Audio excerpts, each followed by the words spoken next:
السلام علیکم دوستانو، تاسو یو ځل بیا هم ښه راغلاست وایم. راځئ چې نن تاسو سره یو ډول سبزي پخولو طریقه شریکوم چې ډېر خلک ورسره بلدیت نه لري، مګر دا ډېره خوندوره او کافي پروټین لرونکې ده. په عامه اصطلاح کې ورته ورخاړی وایي. او دا چې دې سبزي ته ستاسو په سیمه کې څه وایي دا هم هیله ده چې کومنټ کې راته ولیکئ. د دې ریسیپي لپاره به اول نیمه پیاله مۍ واخلئ، پاک به یې ومینځئ، بیا به یې 15 نه تر 20 دقیقو پورې او یا هم تر هغه جوش کې چې نرمې شي.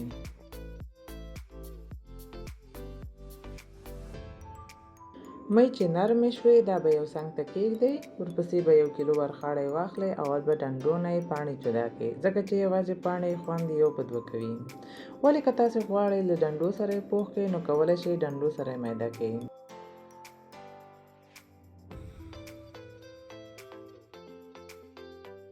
دا به بیا پاک ومینځئ او بیا به پرېږدئ چې اوبه یې ترې لاړې شي.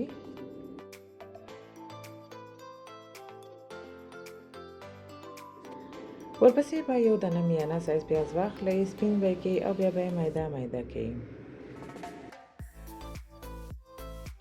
بیا به یو دیګ یا هم کړاهي په منقل کېږدئ، د 4 غټو قاشقو په اندازه غوړي به پکې واچوئ او بیا به یې پرېږدئ چې غوړي ښه ګرم شي. غوړي چې ګرم شول بیا به میده شوي پیاز پکې واچوئ او یو څو دقیقو دپاره به یې سره کړئ چې لږ خپل رنګ بدل کړي.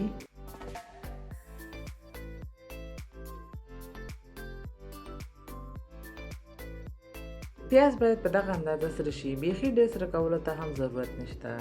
بیا به پکې ورخاړی اضافه کړئ، دا هم ورسره مکس کړئ. دوستانو دا یوه ډېره خوندوره او صحي ریسیپي ده، حتما یو ځل امتحان کړئ، مطمئناً چې خوښ به مو شي. او ما خپله هم دې خوړو سره تر ډېره بلدیت نه درلوده، ولې چې یو ځل مې امتحان کړ بیا مې واقعا ډېر خوښ شو، اوس یې همیشه جوړوم. بیا به پکې 2 پلې هوږه هم میده کې واچوئ، دا به هم ورسره ګډ کړئ.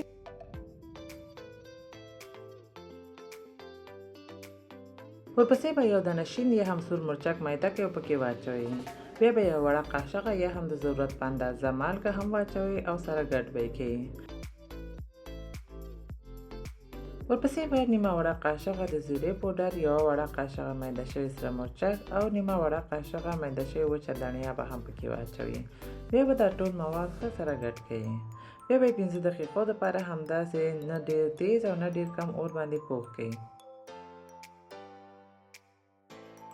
بیا به جوش شوي مۍ او نیمې پیالې په اندازه اوبه هم پکې واچوئ، دا به ورسره ګډ کړئ. بیا به د دیګ سر بند کړئ، 10 نه تر 15 دقیقو دپاره همداسې پوخ کړئ چې اوبه پکې بیخي ورکې شي.